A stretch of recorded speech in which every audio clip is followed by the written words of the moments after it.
Honored guests, C4K family,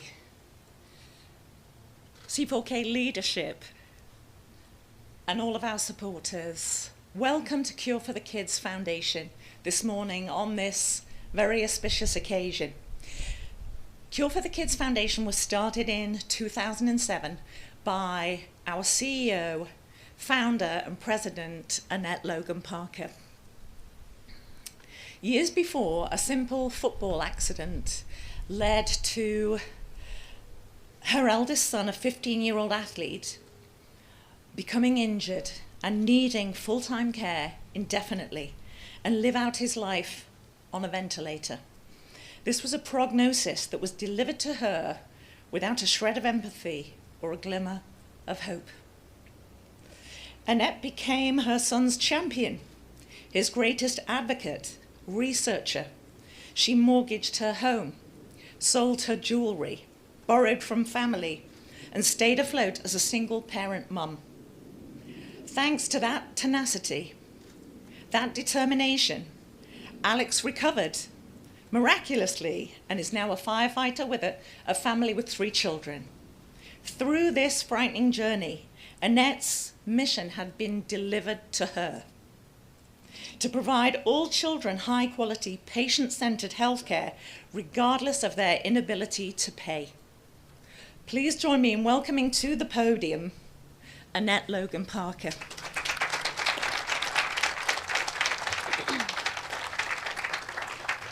Thank you, Karen. Welcome, everyone. We are so grateful that you are here with us today to celebrate. It is such a huge celebration for us. And the opening of the Robert and Dorothy Kaiser Foundation and the Cashman Family Foundation Preventative Healthcare Center here at Cure for the Kids is something that we've been dreaming about for a very long time. Early and appropriate physical therapy intervention to children who are fighting cancer and other catastrophic conditions is so critical to the long-term outcomes that we strive for. Preventative physical therapy programs initiated early in treatment with a specific emphasis on endurance activities is known to improve the stamina and the quality of life for these children. And I was fortunate yesterday to be in the elevator with this young lady who just finished her workout with Brooke, Dr. Brooke, who you'll meet. And she was so proud of herself. She straightened her little wig and she says, "Miss Annette," and she does this to her t-shirt, "look at all of the sweat on my t-shirt today." And that might seem something insignificant to all of us, but for this little girl who thought that, that wasn't something that she was ever going to be able to do, it just warmed my heart to be able to talk to her and see the direct impact of what this preventative medicine center is doing already. So we are very excited to be able to offer these important services to the children at Cure for the Kids Foundation. And what really makes it tremendous is because of the generosity of the Robert and Dorothy Kaiser Foundation and the Cashman family, we're able to provide these services for children regardless of their insurance coverage, regardless of their family's ability to pay for these services. And that is such an honor for all of us, and we are forever grateful in your generosity and support to this important program. I would like to introduce Dr. Alan Ikeda, our Chief Medical Officer, and one of the greatest patient advocates I've ever had the privilege of working with.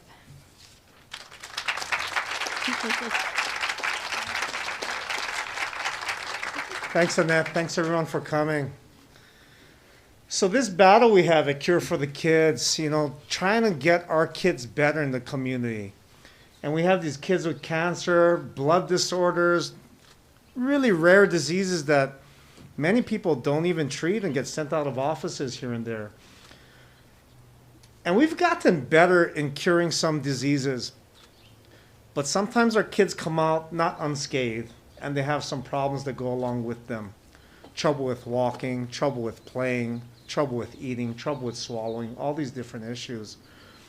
And our current medical system does give us quite a bit of difficulties to ensure they get proper healing, proper mending, proper love. And so we at Cure for the Kids want to try to help these kids get better as quick as possible.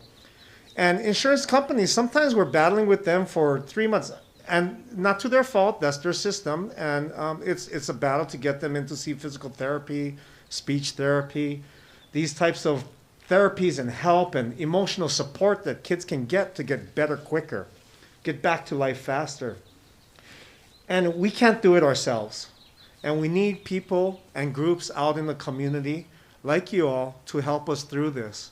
And that's where the Robert and Dorothy Kaiser Foundation, as well as Cashman Family Foundation, is really helping us to make this dream a reality.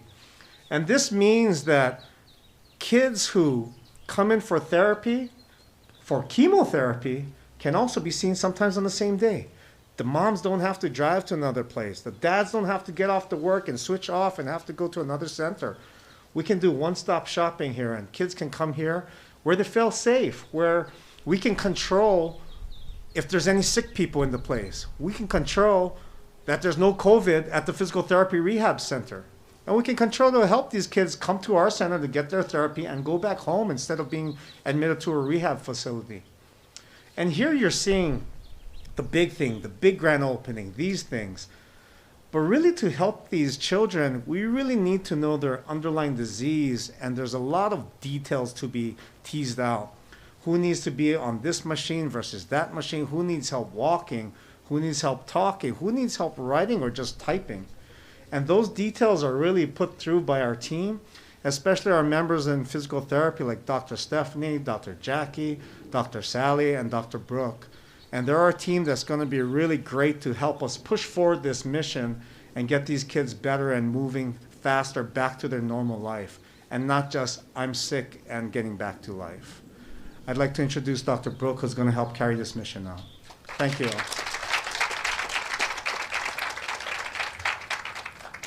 Thank you, Dr. Ikeda, and thank you, everybody, for being here today. I cannot put into words how much it truly means to me, because coming on here, I had a million crazy ideas and visions of what I wanted this department to look like, and then Dr. Sally came on, and we had 1,000,001 ideas. And never once has Dr. Ikeda or Annette told us no. They've believed in what we've wanted, and because of these incredible foundations, we're able to make this a reality.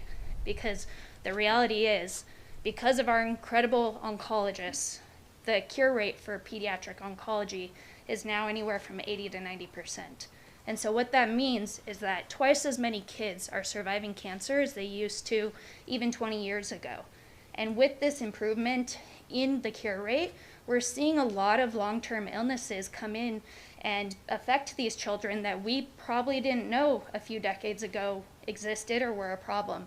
So now we're seeing these children turn into adults who are having a hard time walking, who are having a hard time holding a job because they have cognitive difficulties, who are having a hard time interacting and having relationships with other people because of so many of the comorbidities that are associated with surviving cancer. So a common conversation that comes up in the clinic with our kids is, as they're going through maintenance, as they're going into remission, they always laugh, and Dr. Sally and I have had this conversation almost on a daily basis with these kids, but they're like, dang, getting cancer was the easy part. Fighting cancer was hard, but now surviving cancer is the hardest part of all, because now I have a choice. Now I can decide whether to fight or not. When I had cancer, when I was seeing our physicians, I didn't have a choice. I knew I had to fight or I was probably going to die. Now, I have that choice. I have the ability to choose whether I want to get better, because I'm surviving, but there's a big difference between surviving and thriving. And so that's why this department is here, because not only at Cure for the Kids do we want to help cure cancer, but even more importantly, we want to have these kids grow into thriving, strong adults. So yeah, getting cancer is easy. Getting sick is easy, especially for our other kids with hematology-related illnesses. Sickle cell is another one that these children have to fight every day. So if we can teach them the correct behavioral modifications, if we can teach them how to be active, if we can teach them how to take control of their own health so they don't feel like they're always relying on somebody else to do it for them, then we are teaching them something that is invaluable. And it's because of everybody here today that we're able to do that. So I am so grateful for all of you. And even more grateful is my amazing team. So I'd like to take a moment to introduce them. Dr. Sally Basta came on with us, and she has helped me develop this entire program. She specializes in vestibular therapy and is an incredible resource for not only our new oncoming PT docs and speech therapists, but also for students as well. Dr. Stephanie Rosen treats our patients both here in clinic and at Summerlin Hospital in inpatient. Jackie Rosen is our speech language pathologist, and she specializes in cognitive therapies and feeding, especially for our oncology related diagnoses. And most importantly, Veronica Bitumi, she is our savior and godsend. She's our administrative assistant and keeps this entire department afloat and keeps us on track when we don't feel like we can. So, thank you guys. Thank you guys, because this wouldn't be possible without any of you. Picture. Jackie. I already did it. So I'd like to take a moment now and introduce Mallory Carvalho. She is an incredible young lady. She is a cancer survivor herself and a former patient of ours. We had brought her on as an intern here at Cure for the Kids because of her incredible talents and over tenacity of being amazing at everything she does. She is now very affectionately known as our creative specialist here, so please welcome Mallory.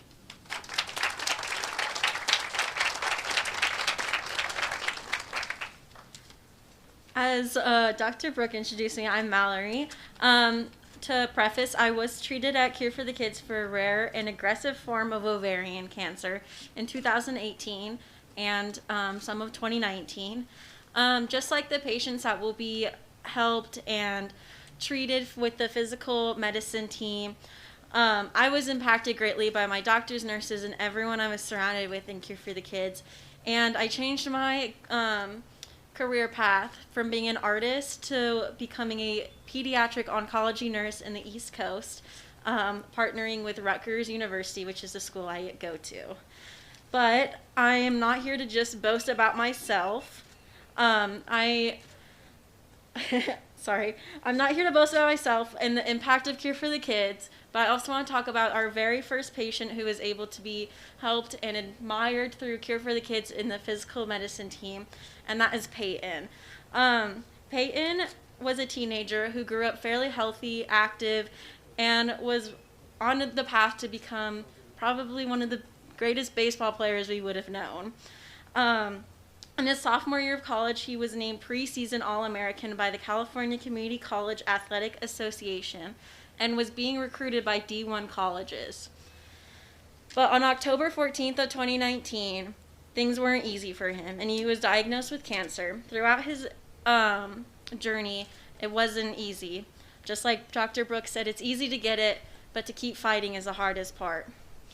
He lost weight and muscle in extreme amounts, had a pulmonary embolism, collapsed lung, and developed an inability to stand or walk without assistance.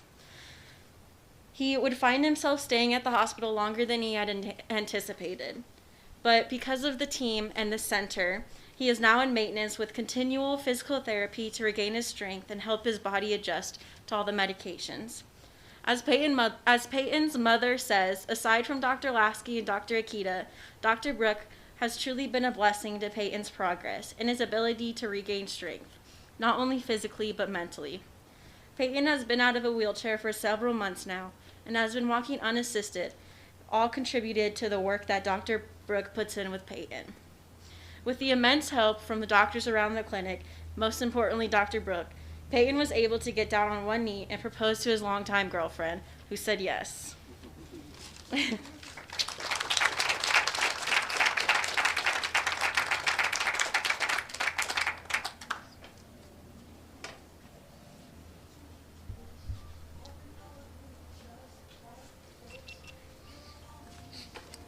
Well, I know our gorgeous creative specialist Mallory is very hard to follow, but I have a few acknowledgements.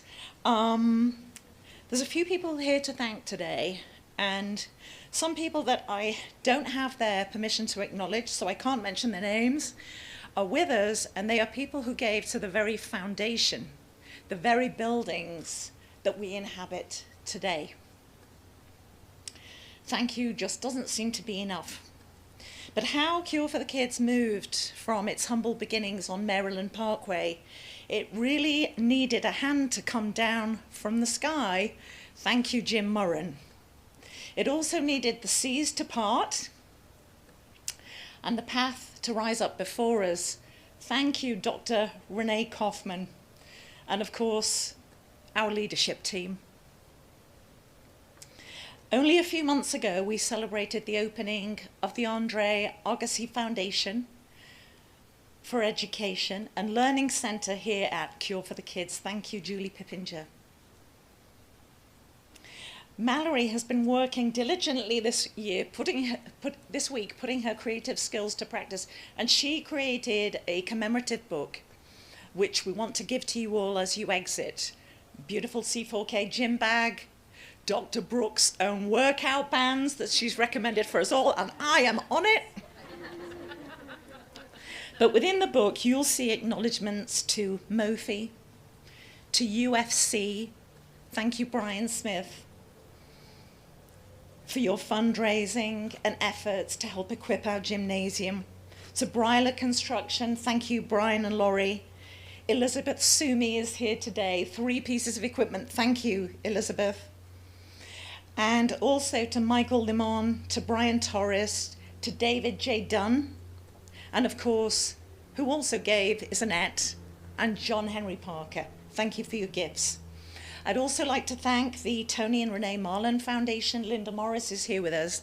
Thank you, Linda, for funding the Whoops for our kids, because Dr. Brooke is now well on our way to conducting her first research program to let other similar organizations across the country know that this is the route to go for their children who are fighting catastrophic diseases. And none of this would have been possible. This is how we came to the opening today of the Robert and Dorothy Kaiser Foundation and Cashman Family Foundation Center here at Cure for the Kids. It was one phone call to Tim Cashman. We reached out to Tim and asked him for his support, asked him to come and visit us. He came over, masked up, middle of the pandemic, not a second thought. He came over to learn about our program, our budget, which he scrutinized. Because let me tell you about the Cashman Family Foundation. And it was Tim's insistence that the Kaiser Foundation be named first. What a gentleman. So the Cashman family has been a leader in Las Vegas since 1910. Spanning generations, they've been recognized as the state's top leaders. Inducted into the Nevada Business Hall of Fame, the Cashman family name is synonymous with building exceptional businesses. Responsible for many firsts and many largests. The first automobile dealership, the first highway to Nevada, Cashman Equipment, Cashman Cadillac, the Las Vegas Invitational Tournament, and for Tim specifically, further developing Cashman Cadillac and building the world's largest Harley-Davidson dealership. How cool is that?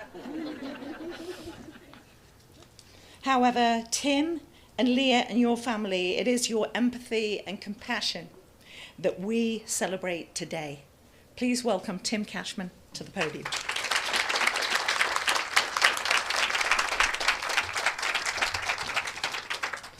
Thank you. On behalf of the Kaiser Foundation, its trustees who aren't here, my 2 sisters, Leah and Rhonda, who are trustees of the Cashman Family Foundation. We're pleased to support the Cure for the Kids Foundation, in Nevada's only nonprofit pediatric cancer center. For a bit of background, Karen was very nice about extolling the virtues of the Cashman family. A little bit about Bob and Dorothy Kaiser. Bob and Dorothy owned DeLuca Distributing for many, many years here, and primarily a Coors distributor, but they distributed all kinds of liquor as Las Vegas was growing. Bob Kaiser lived on the DI Country Club and was a very good friend of my father's. And the tie, which is interesting, is my father's best friend, Art Smith, was a very good friend of his as well. Art ran Bank of Nevada and became First Interstate Bank here, and lent Bob and Dorothy a lot of money, as he did lend us money. And my dad and Art were best friends. The three were very close together. Blake Smith, Art's son, and my best friend, is the chairman of the Kaiser Foundation. He was Bob's executor, and so it was a natural for the two family foundations to get together and to do this project. Neither of our parents, neither Bob or Dorothy, nor my mom and dad, who started the Cashman Family Foundation, are currently alive. But we're here and we're doing good things in the community, and one a really good thing to do is what we're here celebrating today. Dr. Brooke and her team are specifically trained to improve the lives and daily function of children with a wide range of disabilities and medical diagnoses.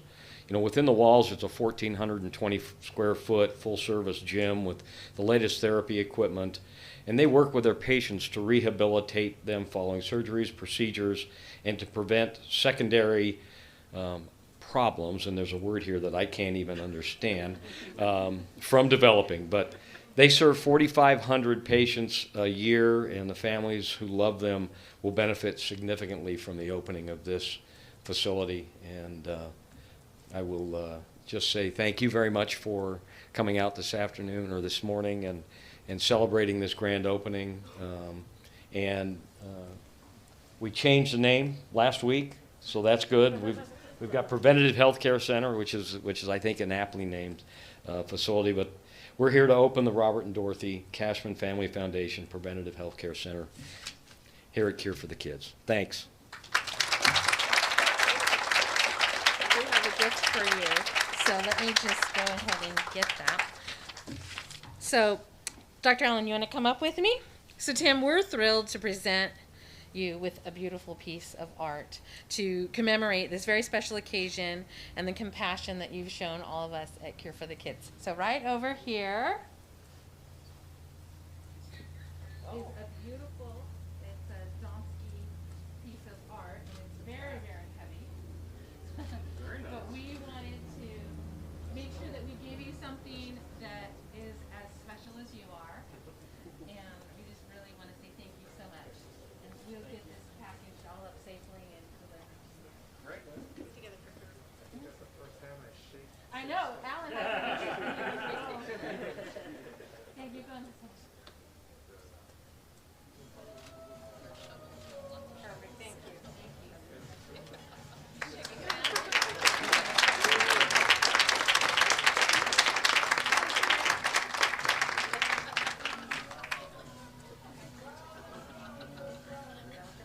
So next step is we're going to welcome everybody in and give them their gifts, is that right?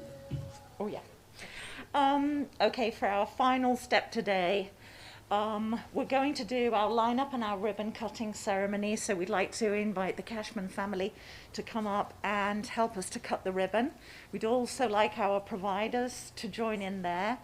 And then immediately after that, we'd like those who've contributed to the equipment in the gymnasium to line up also for a photo presentation piece. I've read your names out. You're here today. We'd love to have you join in.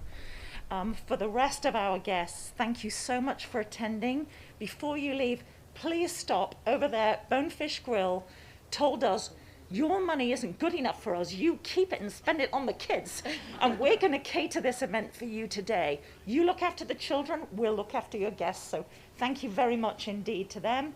And thank you for coming along. On the way out, we have gifts for you. As I mentioned, Dr. Brooks' gym bags and Mallory's commemorative book, which is very precious. And there's a video of the... Yeah, there's also a video, and Mitch created the most incredible time-lapse video for you all to be able to see our centre, and we hope that as things begin to open up, you'll be able to come back and take a personal tour. Thank you so much for coming today. Thank you, Karen. Thank you, Annette.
So can you put the scissors in there?